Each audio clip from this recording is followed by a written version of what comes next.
ذہنی یا نفسیاتی دباؤ ہماری زندگیوں کا ایک ناگزیر حصہ بنتا جا رہا ہے۔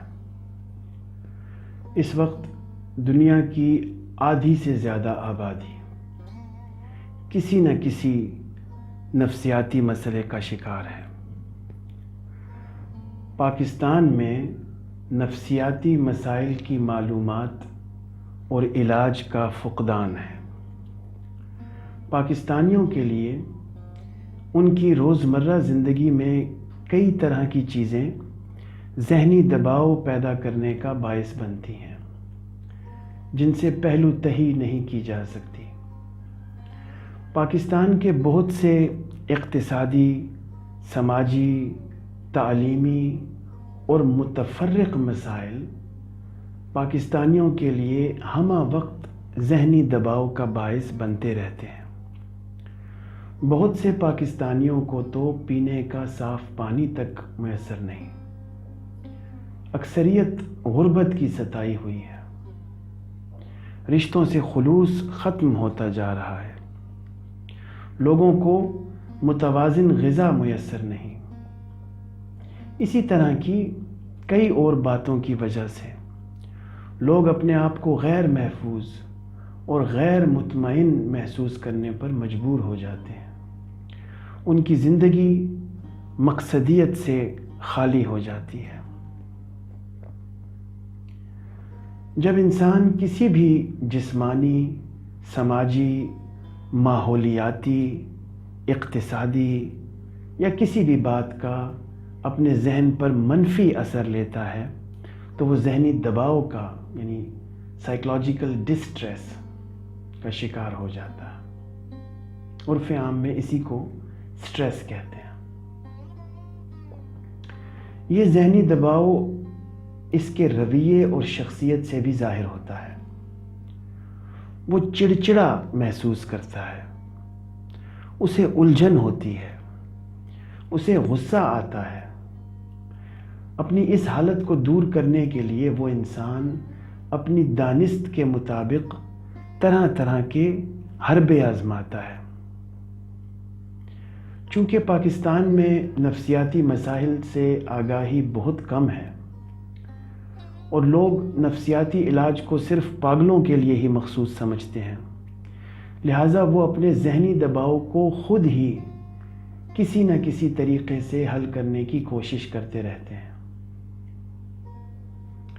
میں نے ایک تحقیق میں 500 پاکستانیوں سے معلومات لی جو مختلف عمروں کے تھے اور مختلف پیشوں سے وابستہ تھے۔ اس تحقیق سے پتہ چلا کہ پاکستانی اپنے ذہنی دباؤ کو کم کرنے کے لیے کسی ماہر نفسیات کے پاس ہرگز نہیں جانا چاہتے، بلکہ اس ذہنی دباؤ کو اپنے بنائے ہوئے خود ساختہ غیر مستند طریقوں سے ختم کرنے کی کوشش کرتے رہتے ہیں۔ اب وہ کون سے طریقے ہیں جو پاکستانی اپنے ذہنی دباؤ کو ختم کرنے کے لیے استعمال کرتے ہیں اور کسی ماہر نفسیات کے پاس جانے سے کتراتے ہیں؟ ان طریقوں میں سب سے پہلا دوسروں کے ساتھ گفتگو کرنا۔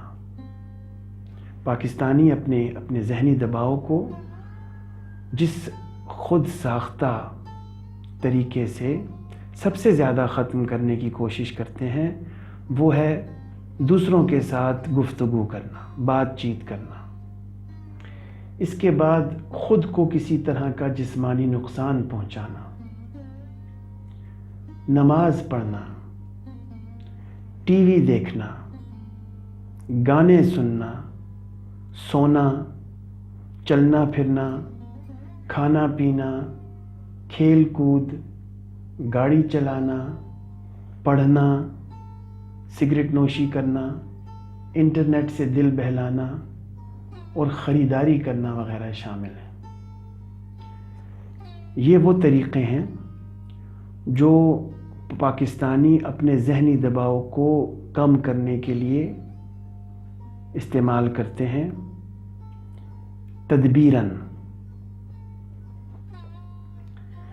ذہنی دباؤ کے سلسلے میں ہمیں کچھ باتوں کو سمجھنا بہت ضروری ہے۔ ذہنی دباؤ ایک روزمرہ کا معمول ہے، یہ کوئی دماغی بیماری نہیں ہے، مگر اس کو حل نہ کرنے سے بہت سے دماغی اور نفسیاتی مسائل جنم ضرور لے سکتے ہیں۔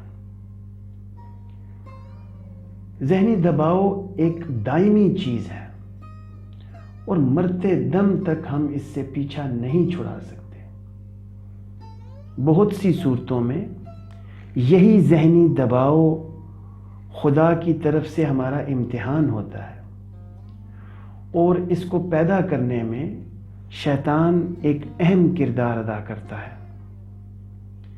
ہمیں چاہیے کہ ہم اپنی سوچ کو مثبت رکھیں، یعنی خود سے، دوسروں سے اور اپنے حالات سے اچھی امید رکھیں۔